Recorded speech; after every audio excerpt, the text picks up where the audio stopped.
Ladies and gentlemen, the President of the United States and the President of the Republic of Finland.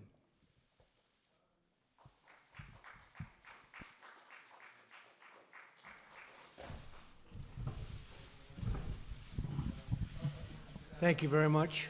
Thank you.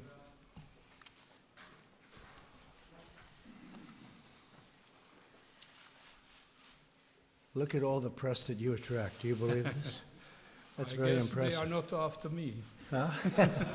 I hope not. You're lucky.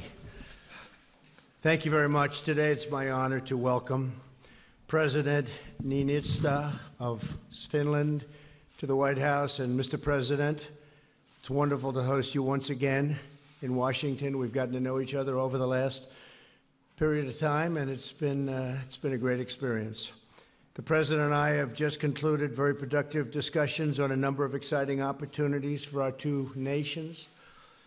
Before going further, I want to express our deep condolences over the horrific stabbing attack that took place yesterday at a college in Finland. America is praying for the victims and their families, and we send our unwavering love and support. Thank you. The American and Finnish people are linked by an abiding commitment to self-government, individual rights, democracy, and the rule of law. This past May, our country celebrated the 100th anniversary of America's recognition of the independent nation of Finland in 1919. As President Wilson wrote at the time, our recognition was prompted by the sympathies for a cause similar to that which caused our own Declaration of Independence in 1776. A century after we established diplomatic relations, the United States and Finland remain united by those same cherished values. Central to this effort is our nation's close cooperation on matters of security and defense. Although Finland is not a member of NATO, save a lot of money. Finland participates in many NATO missions and exercises, and I'm pleased that Finland is substantially increasing its military budget. America and Finland are also working together to advance stability, freedom of navigation, and respect for national sovereignty in the Arctic. Both of our nations are committed to a secure Arctic region free from external intrusion, interference, and coercion. Simply put, we believe that the affairs of the Arctic should be governed by the actual nations of the Arctic. And as you know, there are other people coming into the Arctic, and we don't like it. And we can't let it happen, and we won't let it happen. The United States and Finland are likewise partnering to ensure the security of 5G networks. It is critical that we use safe and trustworthy technology providers, components, and supply chains. We welcome the establishment of the OROS Innovation Center in Finland. Qualcomm has done a fantastic job with that. This innovation center will greatly expand American and Finnish businesses and cooperation in 5G. We're also glad that the Finnish company Nokia, it's a great company, a global leader in 5G technology, is developing its cutting-edge products right here in the United States at Bell Labs in New Jersey.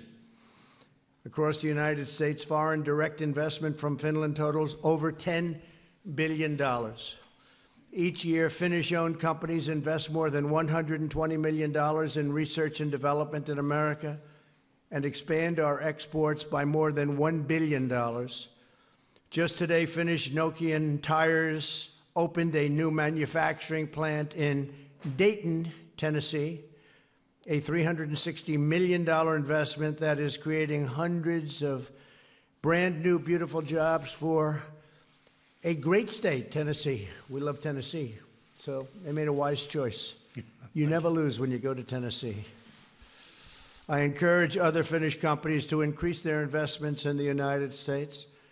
There has simply never been a better time to do business in America. We have passed the largest tax cuts and reform and also regulation cuts in the history of our country. We slashed business tax, and we're fueling job growth through our record-setting campaign to abolish all of those really terrible, unnecessary regulations. We have plenty of regulations, but many of them we didn't need. We got rid of them. The American economy is booming, wages are rising, incomes are soaring, and unemployment has hit its lowest level in more than half a century. We want Finnish companies to join in America's extraordinary economic revival. So many countries are coming in. It's the hot place. We have the hottest economy in the world, and it's the hot place to be. They all want to be here. The President and I are also working on a way to improve international trade based on the principle of fairness and, my favorite word, reciprocity. I hope that Finland, which now holds the rotating presidency of the EU Council, will support our efforts to achieve a mutually beneficial agreement with the European Union.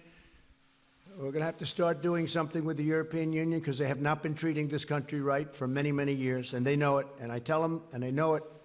America's trade deficit with the EU has been averaging $160 billion a year for many, many years.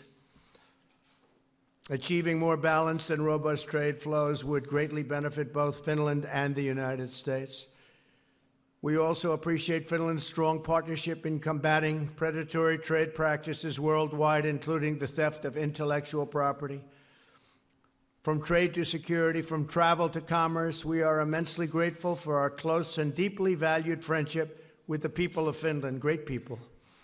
And we're now working on a deal to sell a large number of airplanes, fighter jets, hopefully to Finland. See how that works out. But we make the greatest jets in the world. We make the greatest missiles and military equipment anywhere in the world. Nobody's even close. Mr. President, I want to thank you again for visiting the White House. The history of our two nations is a profound testament to the importance of our independence and resolve to defend it. I look forward to continuing to work alongside of you as we safeguard our precious sovereignty and build a bright future of hope, harmony, and peace for the American and Finnish people. And thank you very much for being with us at the White House and the Oval Office. We had a very special number of hours. Appreciate it very much. Thank you, sir. Thank you, Mr. President. First of all, I will deliver your condolences to Finnish people. They do appreciate that. Thank you. Ladies and gentlemen, before meeting, I had some spare time, so I visited a couple of museums here, Museum of American History, Museum of African History, and Museum of American Indian History.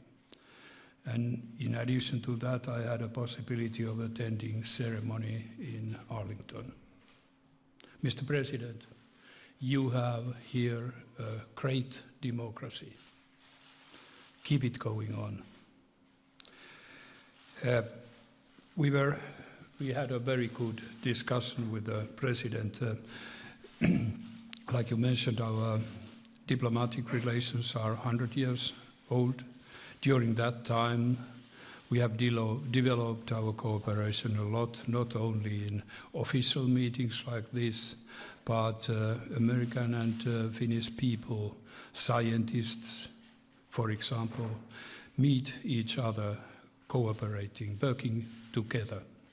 We have quite a lot of cooperation in security sector, also in defense, because I think that we share the feeling that the most important thing for the nation is to guarantee security to its citizens. And that is the starting point for Finland also to this cooperation. I wanted to take up with the President the importance of transatlantic cooperation. Well, we all know Europe needs USA. But I say that USA needs also Europe. We know the price of everything. We should recognize also the value of everything. We share the same values, democracy, human rights, rule-based order, and in that we are very similar. Europe has, in a way, awakened during the couple last years to understand also more about security point of view. And I just want to tell you that, in my opinion, the stronger Europe we have, the stronger partner you have. The Arctic area, you know, Finland is in very north, is becoming more and more interesting, like the President said. We both, alongside with 6 countries, form the Arctic Council. And we are working heavily. There are surely possibilities, like we have heard, the maritime routes are being opened. Maybe there are also resources, but there are huge risks. One of them is that we should keep the low tension we are used to have there. And that is what we have been discussing, and I do appreciate President's position to emphasize that it is not a place for military. But even greater challenge is the environment. And I'm very glad that we started to talk 2 years ago in this very house about black coal. It is not maybe the worst which causes climate problems, but it is, everybody can understand that if black comes down to ice and snow, when the sun meets it, it melts down. And melting of sea ice in Arctic is very crucial. I used to say that if we lose the Arctic, we lose the globe. We add a couple of words, very important ones, on arms control. Some of us remember the worst years of Cold War in 1960s. There was no agreement at all, just Cold War. We can't let the situation return, no agreement at all about arms control. And that is why it is important to try to negotiate new agreements and to continue the New START agreement. That would be a good new start for international cooperation on that. To end up with, you, Mr. President, referred to 5G issues, ICT as a whole. We are very proud to have the excellence of Center of Excellence of Hybrid in Helsinki. USA has been very helpful in that. Very many countries are working there together to fight against the future danger of hybrid warfare. What comes to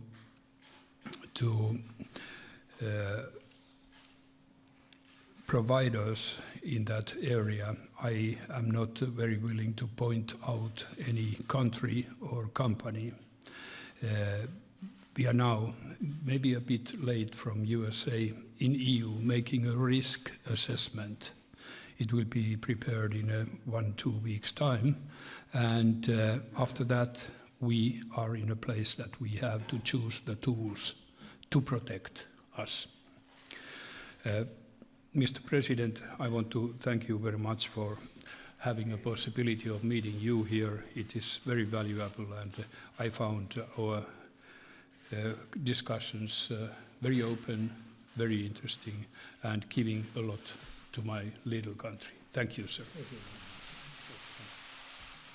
Before we take questions, something happened that's been going on for many decades, and we came to a conclusion. Could I ask Ambassador Pence to just come up for 1 second and explain the importance of what just took place? Because this has been going on for many, many years.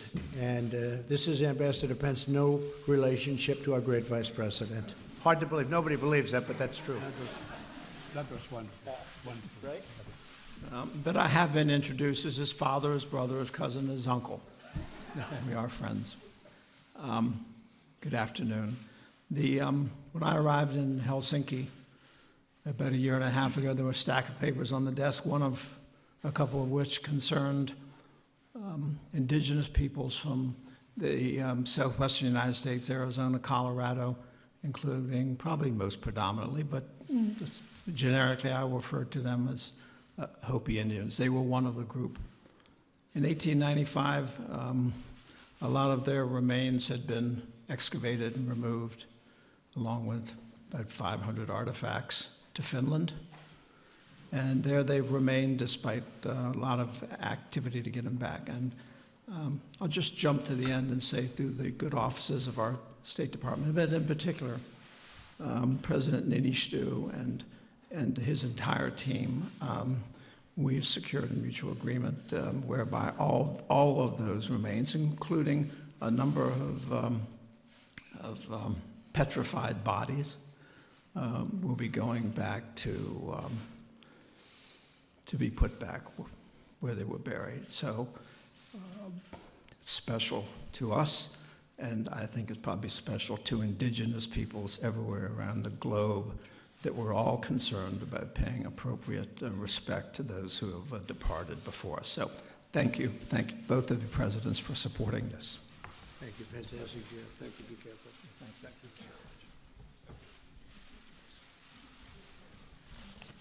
Thank you. That's a great job, Mr. Ambassador. That's been going on for many, many decades. So I just want to thank you. Outstanding. John Roberts. Mr. President, thank you. President Niinisto. If I could, sir, I've got two pertinent questions to ask you. Maybe I could ask them separately to get a fresh answer out of each one. The three House committees that are looking into the impeachment inquiry gave notice today that they will be sending a subpoena to the White House for documents and other materials. Will you cooperate with those subpoenas? Well, I always cooperate.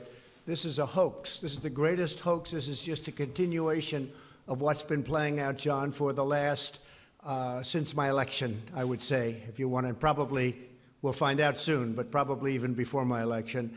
This is a fraudulent crime on the American people, but we'll work together with Shifty Shift and Pelosi and all of them, and we'll see what happens, because we did absolutely, I had a great call with the president of Ukraine. It was 100%. You have the transcript. And then Schiff went up and he got, as the chairman of the committee, got up and related a call that didn't take place. He made up the language. Hard to believe. Nobody's ever seen this. I think he had some kind of a mental breakdown. But he went up to the microphone and he read a statement from the President of the United States as if I were on the call.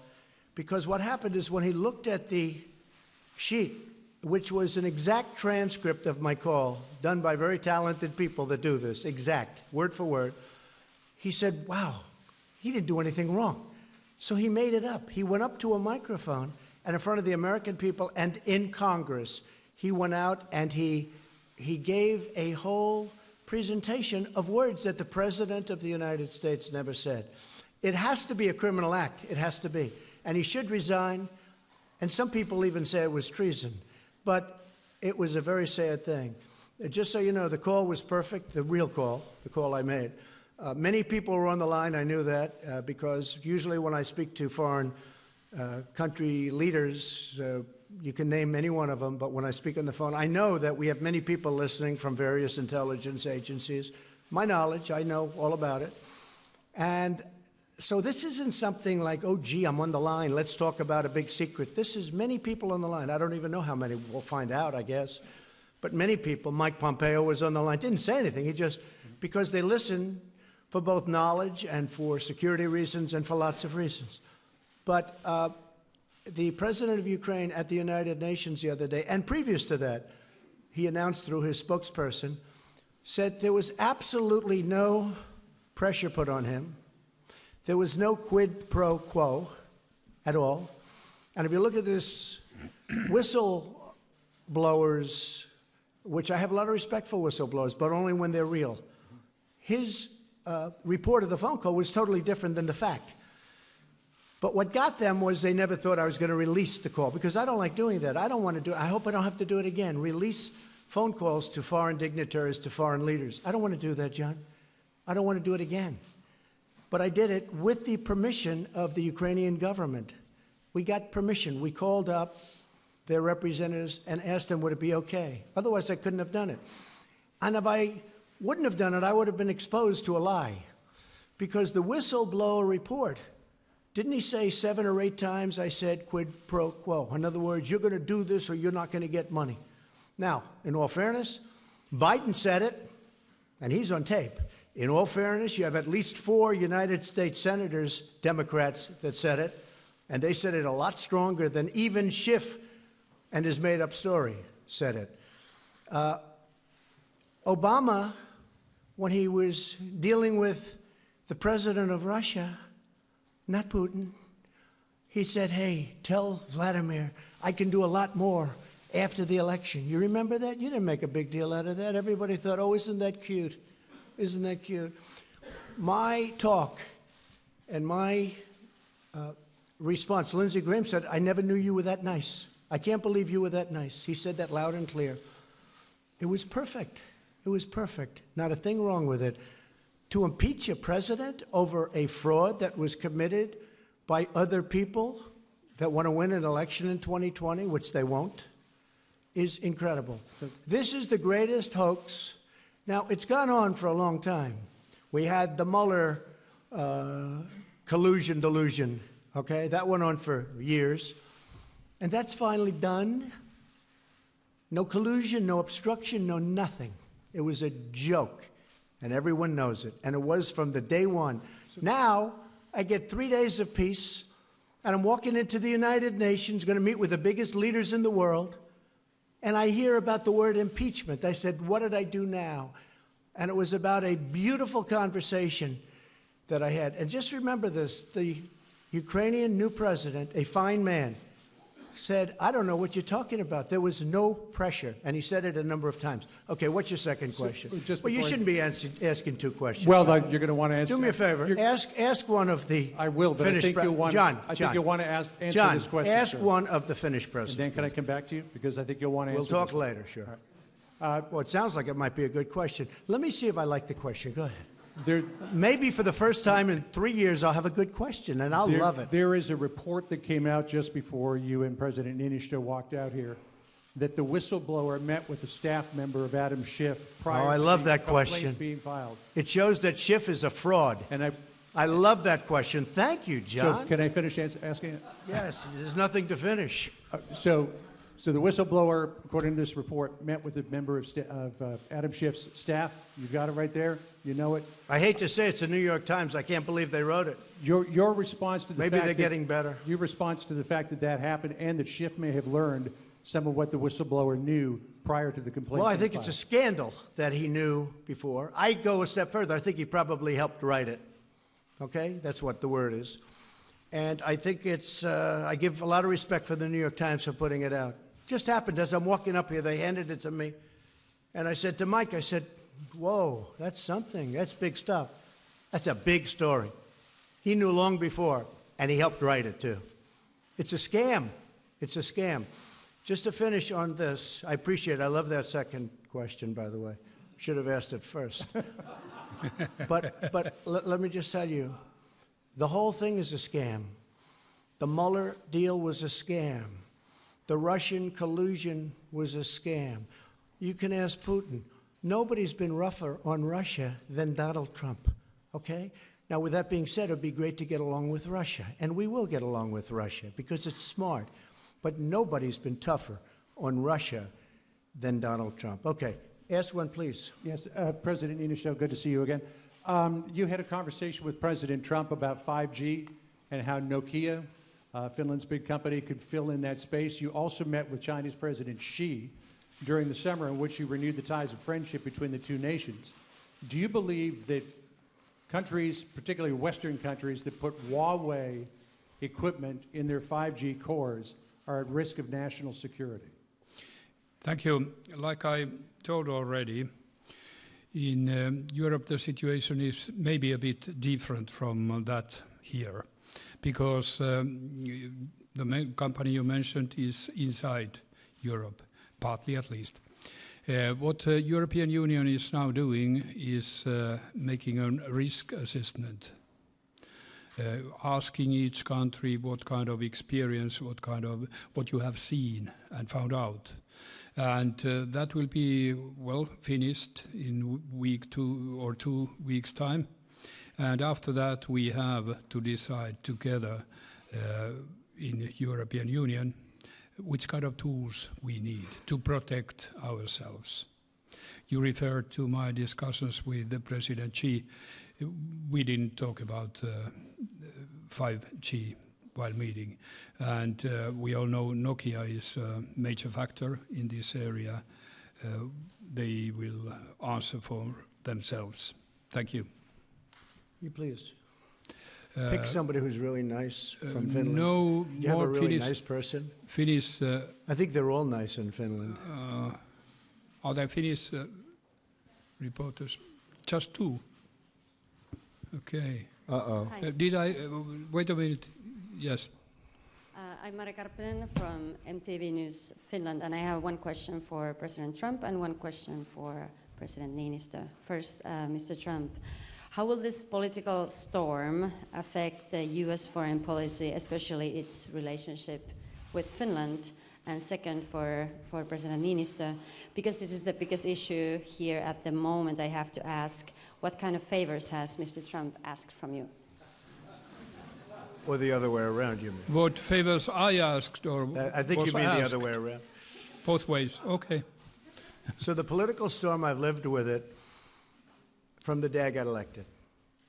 I've done more, and this administration has done more than any administration in the history of this country in the first 2.5 years. I'm used to it. For me, it's like putting on a suit in the morning. People have said to me, how does he handle it? Rush Limbaugh said, I don't know of any man in America that could handle it. Sean Hannity said the same thing. Others have said the same thing. I don't know any man in America, because it's all a fraud. And because of that, and because I know that I'm right, and because I'm doing a great job for the American people, I'm very, very happy living the way I'm living. I thought that I would finish off the first term without the threat of people making false claims. But this one turned out to be incredible, all because they didn't know that I had a transcript done by very, very talented people, word for word, comma for comma, done by people that do it for a living. We had an exact transcript. And when we produced that transcript, they died, because you look at the whistleblower statement, and it's vicious, vicious.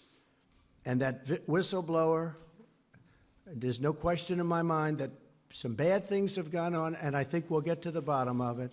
I think it's going to be a total reversal. But I've lived with this. I've lived with this cloud now for almost 3 years. More than that, because it probably started even before. And I think nobody has done what I've done when you look at tax cuts and regulation cuts and rebuilding our military and right to try. That means people that are terminally ill and very sick have the right to use our medicines, our great medicines, because we're so far ahead of every other country. So many things that we've done. Our vets are now taken care of. We got choice. Nobody thought we could ever get choice. That's when you have to wait online as a vet. You go outside, you get a doctor, we pay the bill. You don't have to wait for 3 weeks to see a doctor if you're a vet. We cherish our vets. At least this administration does, but for many years they didn't. But I take care of the vets. No administration has done, and I've lived with it from the day I got elected. So I'm just fine with it, okay? Please. Yes. We had a conversation and discussion on a very equal basis, which is, I really appreciate that. Well, I had one request specifically. I wanted the President to take more notice on transatlantic relations, because I consider it's useful both for USA and Europe. Well, we were discussing also trading. I told the President that the big purchase we are doing on fighters will be finished in 2 years' time. We have 5 different candidates, 3 from Europe and 2 from United States. He answered that ours is best. Jeff, go ahead. Thank you, sir. Jeff Mason from Reuters. Mr. President, I'd like to ask you about your use of the word treason. You've used it repeatedly in the last few days. Do you consider anyone who opposes you treasonous? No, I consider when they lie, when they stand before our great body in our great chamber, and they make up a story that's fiction, like Schiff did. He took that perfect conversation I had with the Ukrainian president, and he made it into a total lie. It was a total fabrication. And you do admit that. It was a total fabrication. He said this is what, and the only ones that don't like my conversation are the ones that never read it, but they heard Shifty Schiff. That's what I call a lie, and because of the fact that he's lying about the President of the United States and as to what the President says. You know, I believe it or not, I watch my words very carefully. There are those that think I'm a very stable genius, okay? I watch my words very, very closely. And to have somebody get up and to totally fabricate a conversation that I had with another leader and make it sound so bad, it was so evil. And now I see this that just came out minutes ago, where he met at a time that was impossible to have done unless there's corruption involved.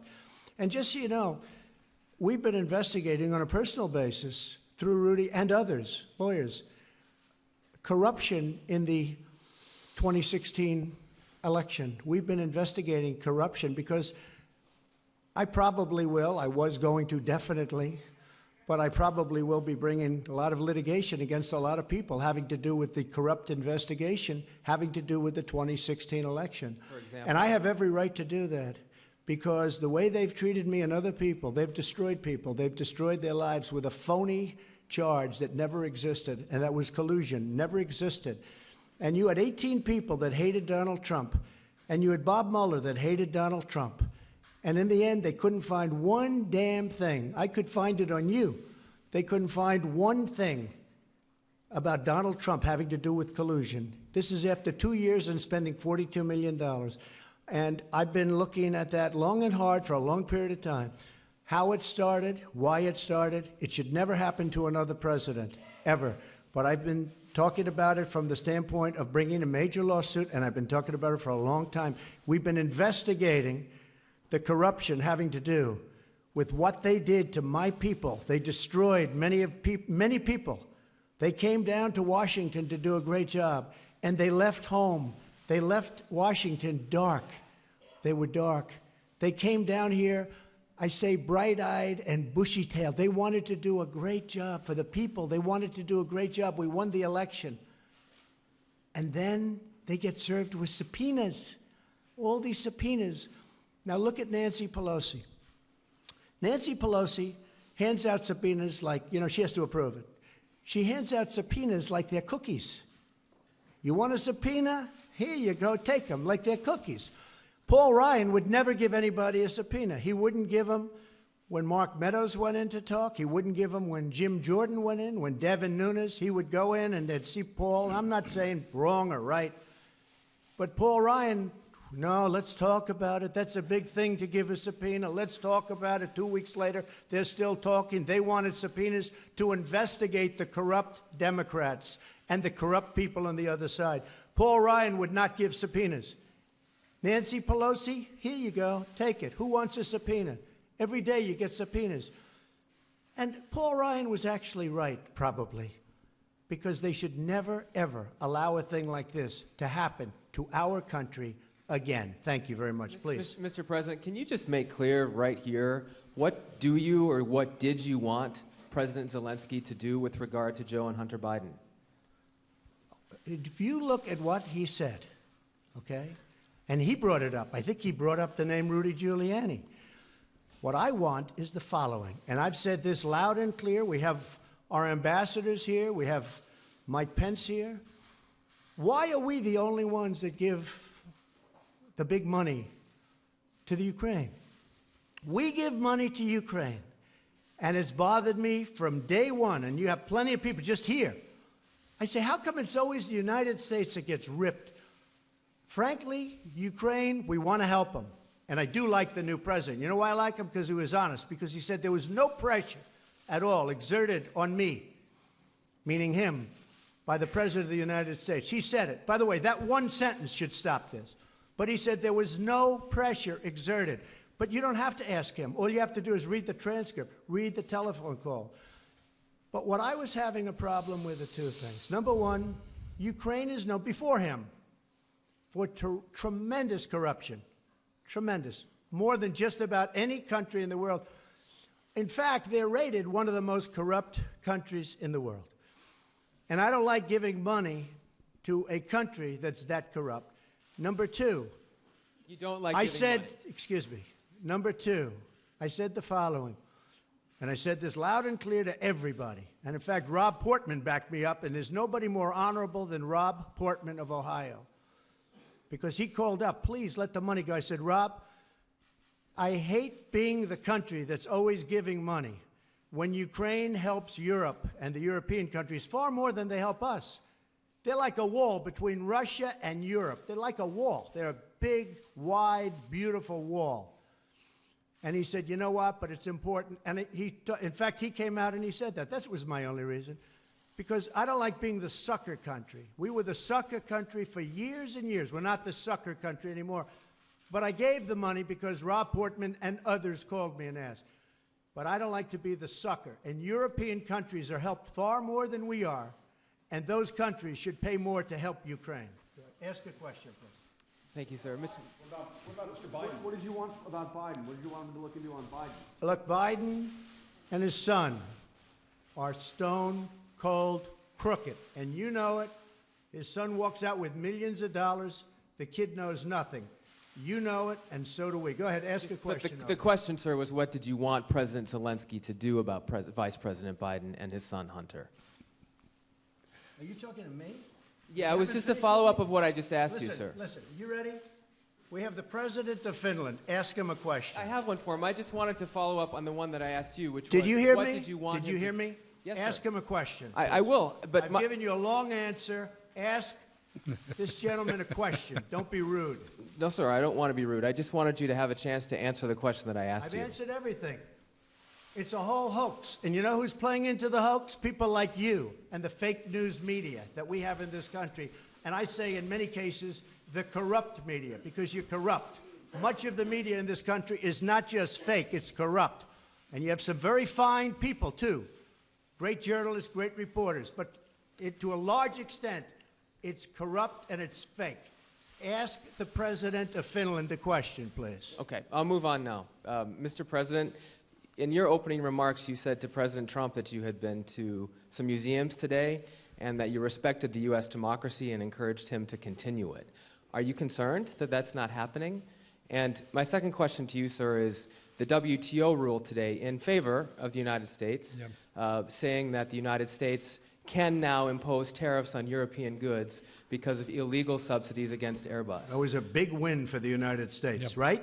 It was You a big never win for had the United wins States, with sir. other presidents, did you? But we're having a lot of wins at the WTO This was since a I case became that president. started, I think, 10 or 15 years ago. Okay. But Excuse me. Your wins are now because they think I don't like the WTO and they want to make sure I'm happy because all of those countries were ripping off the United States for many years. They know that I'm wise to it. We've had a lot of wins. This was a $7 billion win. Not bad. But I think the question is for me. So the question, sir, is if you're concerned that the president will impose those tariffs and the effect that that may have on the economy. Yes, first of all, when I referred to your democracy, I just wanted to tell that I'm impressed what American people have gained during these decades, hundreds of years, building up a very impressive democracy. So keep it going on. To WTO, I have a lot of respect to multilateralism and to international institutions. So WTO has given now a decision which is, well, quite tough with Europe. But I just say that the WTO has said its opinion, and that's that. And I just want to finish by saying it's an honor to be with the President of Finland. He's done a fantastic job, very popular, beloved over in Finland. The WTO has been much better to us since I've been president because they understand they can't get away with what they've been getting away with for so many years, which is ripping off the United States. And please remember the President's last remarks, that we are a great democracy. The United States is a great democracy. And I'm airing what I'm airing because we are, in fact, a democracy. And if the press were straight and honest and forthright and tough, we would be a far greater nation. We would be a far greater when we don't have the CNNs of the world who are corrupt people. Thank you very much, everybody. Yep.